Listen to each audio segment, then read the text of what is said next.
Hi, my name is Doug Peck, and welcome to our new show, Southborough Connects. I am currently the chairperson of the Southborough Council on Aging. I know when many of you think of the Council on Aging, you think of the Senior Center.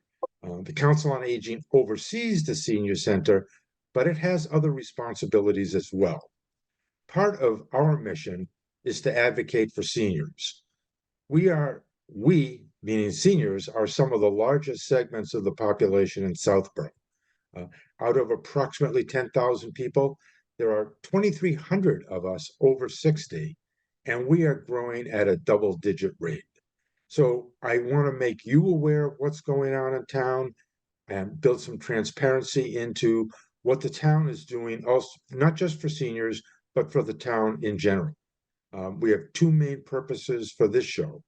The first is to introduce you to the people in town who are making decisions and who are important to you in that they affect a lot of what goes on in town.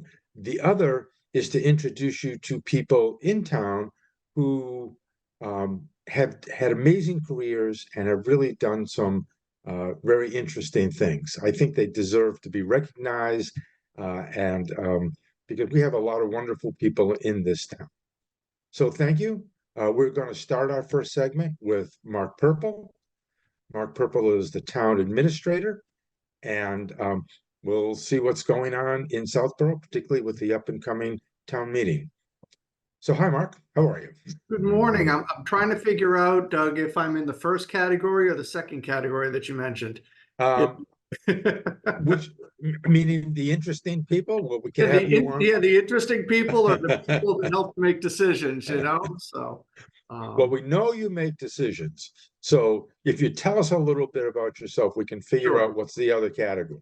sure. I've been the town administrator here in Southborough since 2012. So, I'm into my 12th year already, Wow. which is really amazing. I've been a town administrator, assistant town manager, executive secretary, all the different titles in Massachusetts since 1993.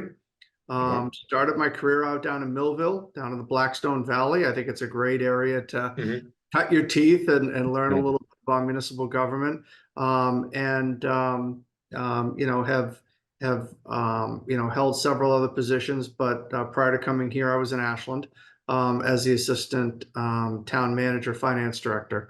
And it's been very rewarding, to be involved in all of these different communities, to learn about the communities, to learn about the people, and really find out how many people are invested in Mhm. their government and their interest in the issues and wanting to help and participate. And I found that a lot here in Southborough.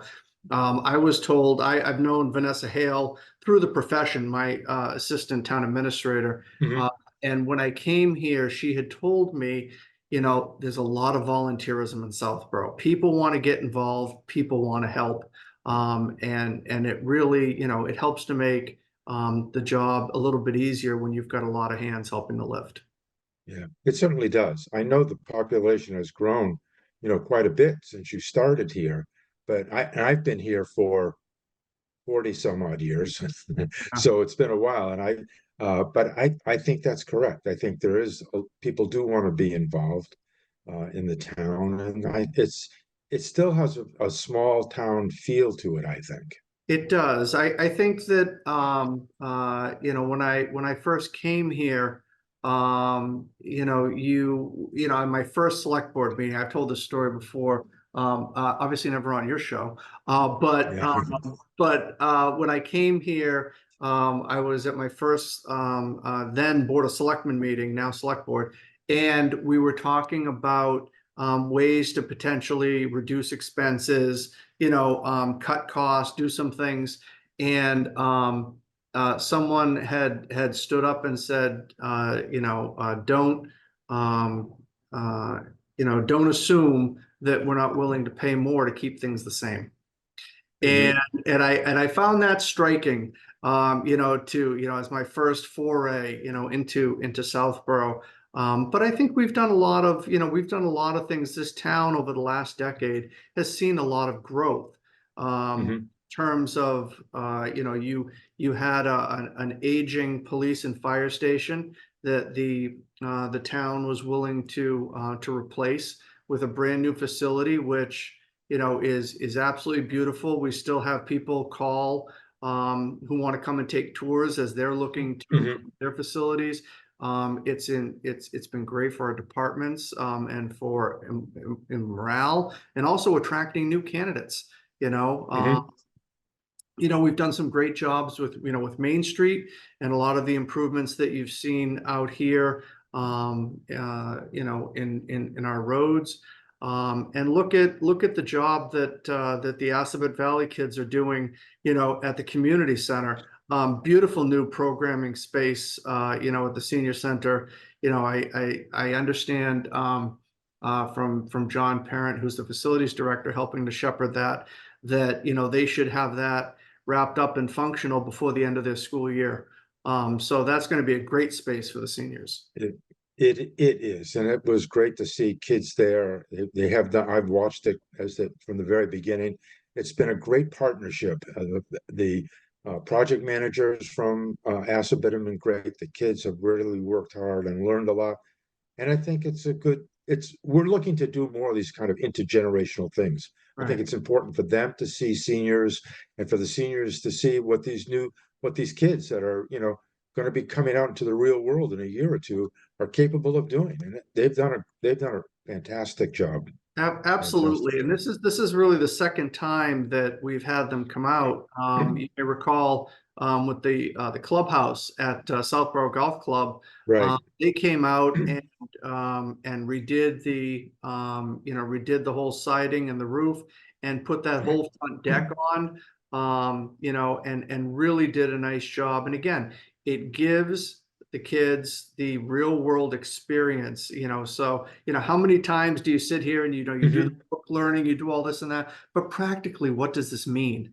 And Right. you go and point out that these are the jobs that we've done, and this is the actual experience that we have and everything. So it's invaluable, I think, for a student to be able to put things like that on their resume. And and maybe we're Hmm. helping the kids get their foot in the door for the first time. And so, Hmm. it is good. And again, I do appreciate that intergenerational you talked about, having, Hmm. because I'm sure, all of the seniors were kind of crowded around, watching Yeah. this all on a daily basis. Well, and lastly, before we move on, it's kudos to the town for approving the money to do that. It was ARPA money. There were a lot of other people vying for that money. I think it was money well spent, one-time deal. You're not going to have any reoccurring charges with it per se, and to be able to get it and allow us to do this, I think the town beginning to really appreciate the seniors. So I really appreciate the town, giving us sort of a vote of confidence here. Yeah, I think it's a win-win, for everybody. So I'm really looking forward to the Mhm. day we can cut the ribbon, so to speak, on that new space. Yeah, we're planning it. We're planning for it. So tell us, let's go to the sort of the big item, which is probably the town meeting coming Sure. up in March, the 23rd, is it on March Saturday? 23rd, beginning at 10 a.m. A little bit different Okay. structure this year. The way that we had done the meeting previously is that it was broken up into, still on a Saturday, but into two Hmm. different sections. It went 1 to 4, and then there was I'm sorry, 1 to 5, and then there was a break from 5 to 7, and then the second session would be 7 until 11 o'clock at night. It was a little bit interesting because you could get people to come for the first session, but you were never sure who was really going to come back, for the second session. Hmm. And so the moderator has decided this year that we will start at 10 a.m. and there will be no break. So we will go Oh. until it's finished. Now, I've done this in another community, and people will come in at 10. People will work through lunch. The Girl Scouts, my understanding, the town clerk has worked with the Girl Scouts. They will be there providing food. And so people will, you can't bring the food into the hall, but there will be the Hmm. ability to, the ebb and the flow of going out and grabbing a bite and coming back in. Right. But my experience with this has been, people will come and people will work through lunch. They will not work through dinner. So whether it's 50 articles or 70 articles and everything in that, we will have this wrapped up, by 5 o'clock or so. So I Okay. really, I'm hoping that it's, that is going to be the experience this year, and we can, try to get into a rhythm as to what people can expect, at town meeting moving forward. Hmm. Okay, well, that sounds good. I think that's also a better time for frame for seniors as well, because a lot don't even drive, don't want to be driving after 7, 8 o'clock at night, So this is Exactly. all during the day. Yeah. Exactly. And if you recall, a number of years ago, it was actually a special town meeting that was called, and it was a citizen's petition that looked to change the structure of town meeting and move it to a Saturday. Hmm. In earlier in the year in March, and get it away from May, so it didn't get into some of the youth sports. Right. So people didn't have to make the decision: do I go to my child's game or do I go to town Yeah. meeting? Now, Yeah. historically, since that's happened, we haven't really found that, there's been a huge shift in people that you wouldn't otherwise see coming to town Hmm. meeting.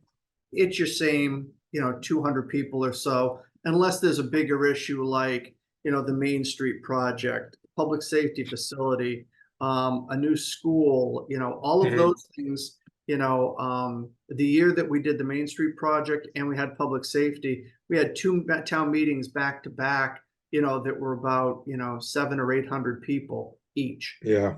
Two of our bigger town meetings that we've seen. So yeah, you really have got the same, you've got your committed group of, Mhm. 200 to 250 voters. What are some of the bigger issues on for this town meeting? So it was funny. I was with the board just finalized the warrant last night. So this is all brand new. Uh, Okay. You've heard it here or at first. least, the fact that we have this, the warrant, is 47 articles.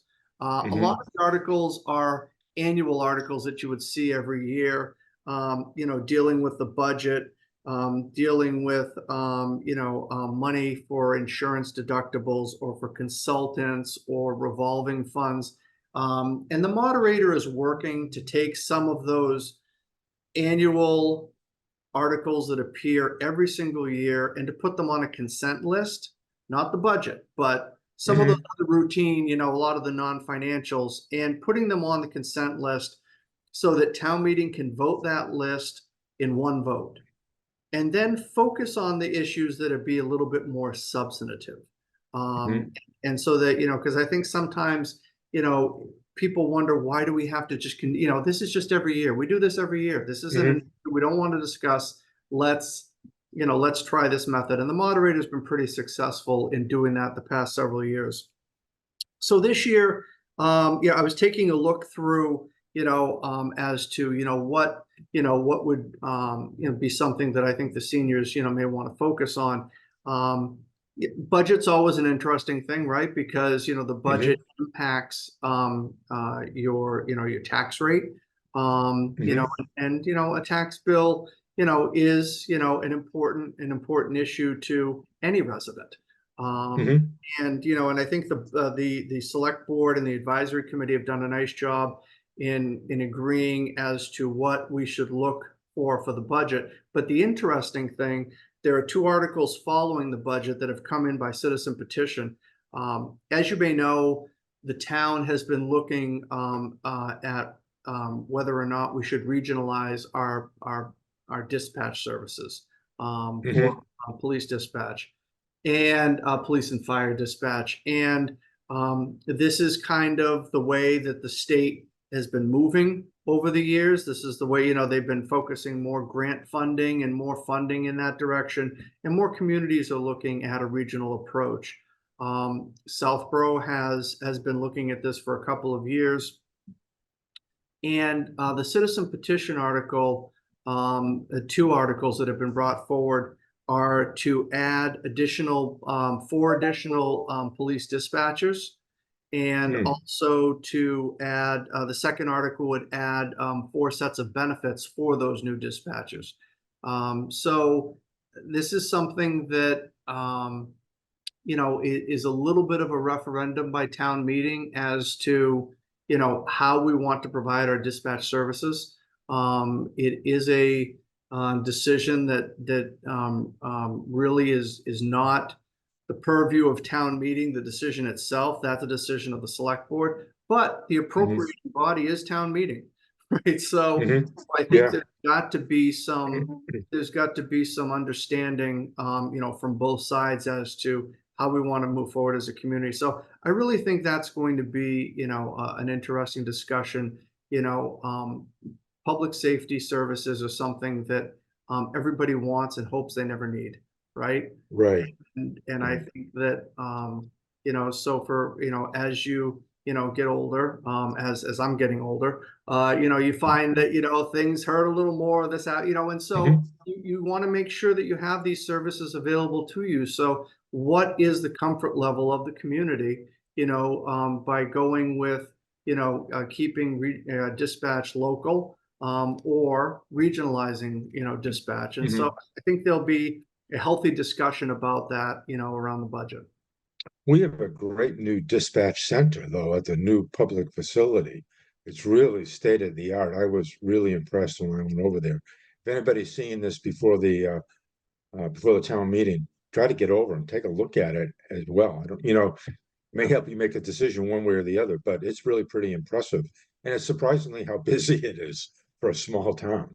Yeah, it is interesting, because when you walk in, to the public safety facility, you walk into the entryway, and the first thing you see in front of you is the dispatch window, and Hmm. that is the person who provides you a level of service, whether you're looking for a license to carry permit, whether you're looking for a copy of an accident report for your Hmm. insurance company, whether you need to speak with an officer, whether you need, to get a burn permit, those type of things. Hmm. And so that person, is the one who begins to drive, getting you what you're looking for. And it's a great, it's a great space. The funny thing though is that as nice as it all looks, that equipment needs to be replaced every so many years. And so Yeah, in the next 5 years, we're going to have to replace all that equipment, that yeah, we bought as part of the right, construction project.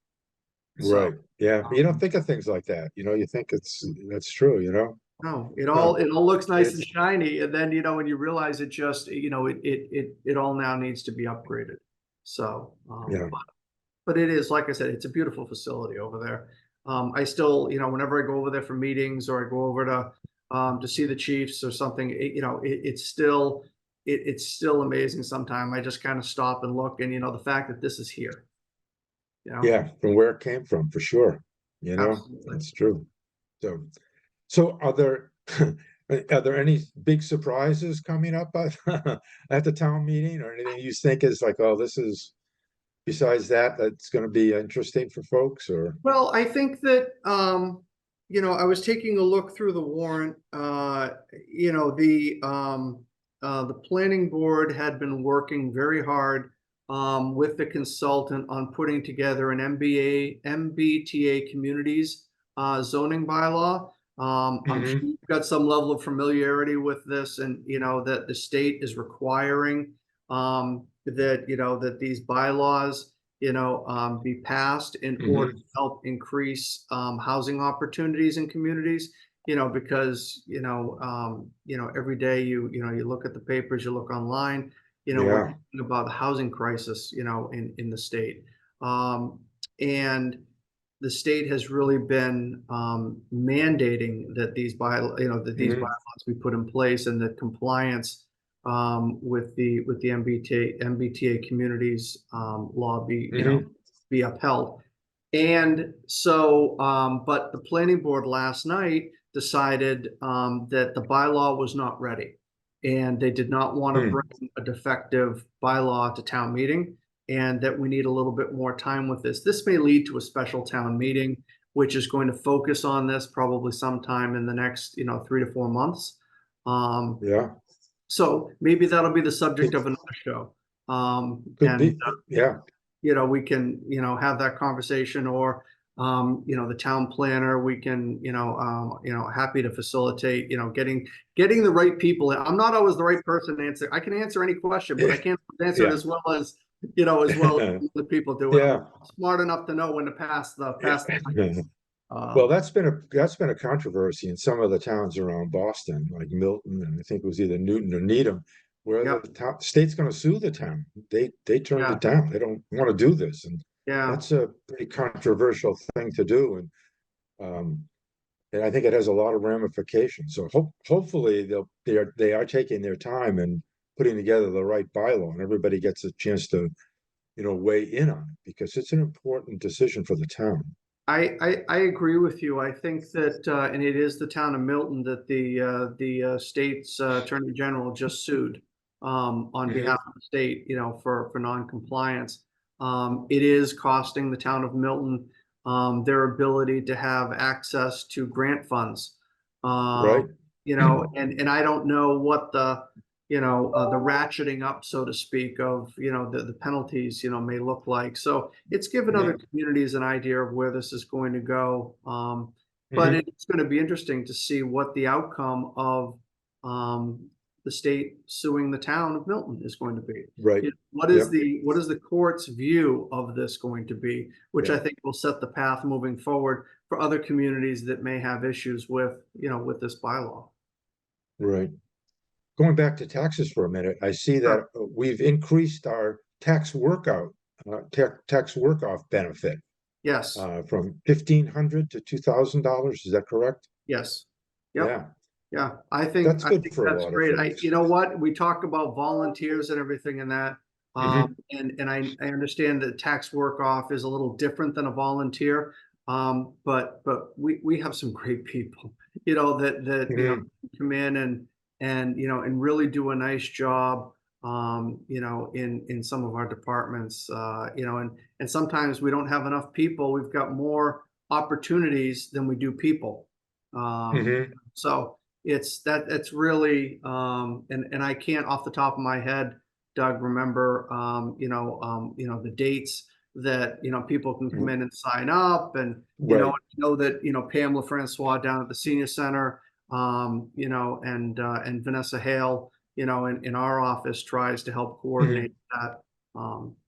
So it's really a great thing. So if any seniors have any questions, contact the senior center and come on down. I think April 1st is one of the deadlines that we're trying to meet, but come on down, call Pam, and she can go over it for you and what the opportunities are, what it really involves, because it's a little bit detailed, but it's been really good for a lot of folks, and for the town too, that gets the labor of these talented folks. So I think you should think about it, and you need more information, call the senior center for sure.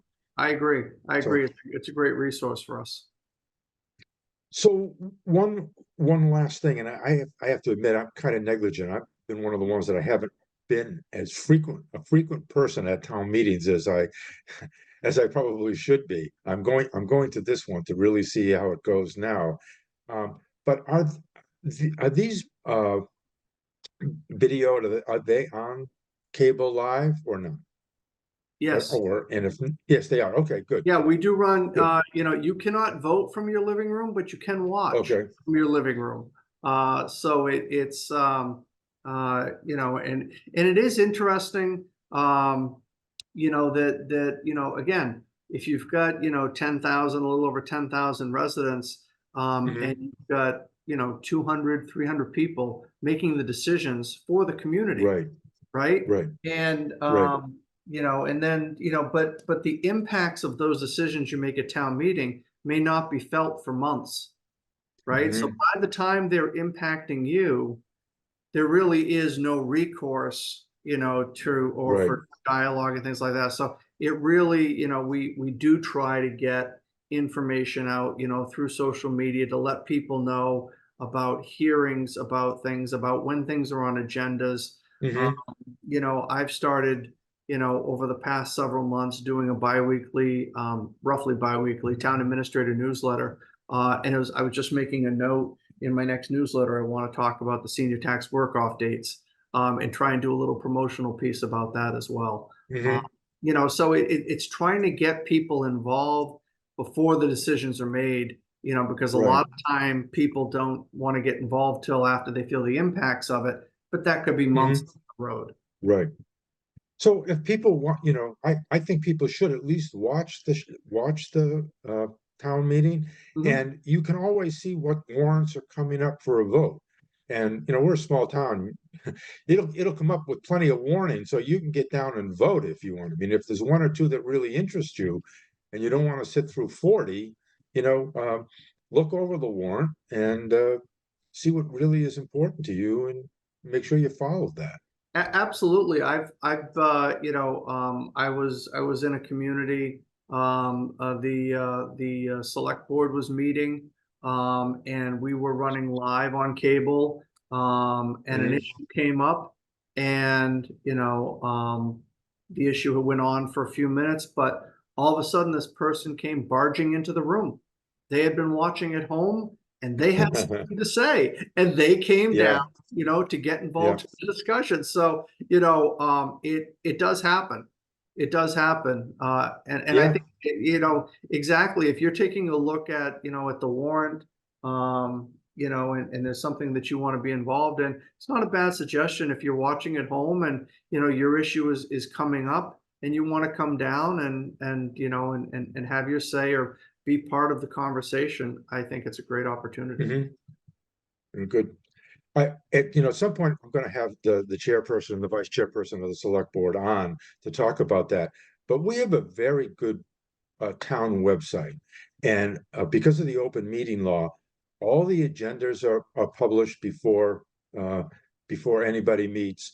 The minutes are published, so you can, if you're really interested in a particular thing, take a look at the agenda of like the select board or town planning or any of the others that may interest you beforehand and find out what's going on. I think it's important, particularly for seniors, to stay very involved with with the town government. So, I think one of the things too that you always try to find the silver linings out of a crisis, and so with COVID and with the pandemic, mhm, the one silver lining that came out of that was what we're doing right now, right? yeah, So we're doing these right. Zoom meetings, but this was the way we had to survive. Coming Mhm, out of the pandemic, and we got back in person, the select board was like, we just don't want to go back to the way we did it. We want yes. to keep this remote piece. So now, almost, not all of our meetings, but large Mhm, majority of our meetings are hybrid, which means r- I can come to a meeting live and participate, or I mhm, a meeting virtually like this to participate. right. And I really Yeah. think that's expanded the ability for people to get involved. Plus, to your point, I can go up on the town website, and sometimes I can go to Southborough Access Media's website, depending Mhm, on who may have done the meeting, and be able to go back and go back through the years and look at all mhm, these different meetings and maybe figure out from agendas and track an issue through all the various meetings, right? right. So it's Yeah. really, a good resource in that. And there is that transparency, for Yeah. these issues. Right. Yeah. Well, thank you, Mark. Believe it or not, our time is up. But No, I hey, appreciate look, a you half an taking hour the goes time. quick. It does. It does. I will tell one other thing. For seniors who don't use Zoom, we have really good technical assistance right now at the senior center. You can schedule it. You can schedule someone to come and show you how to do any of your technology stuff, but particularly Zoom, if it's something you really want to do. We've had it now for over a year, and the person that does it does a great job. So, don't feel like you have to be left out from something like that. Yeah. I So, don't know if uh, I can make one other plug before we sure. go. I Yeah. was talking with my assistant manager before, Vanessa Hale, and she has been working with the new Tercentennial Committee. The town's Oh, 100th is coming up in 2027. So this committee is beginning to formulate and look at how we're going to celebrate our 300th. And there is an article on town meeting to give a little bit of seed money mhm. to help to fund their efforts. She just informed me that we do have certain representation on the committee. One of the representatives has to be a resident who is a veteran. And the Oh, person who is on the committee now has indicated they will not be able to continue for various reasons. So I will just put a plug out there for the thousands of people that are watching this program. That right. we need, we do, need a veteran who is willing to sit on this committee, and can always reach out to the select board office, to express your interest or Mhm. send an email, and we can get that process rolling. That's great. Thanks for that reminder. I know it takes a long time to plan something that's going to be this big, so I appreciate that. It does, and we've got a lot of communities around us that are hitting those milestones and everything, and seeing Yeah, what they're doing, but it does take a good amount of planning to make it all come together. it does. Thank you again, Mark. And All right, thank you for watching, and we'll see you next time.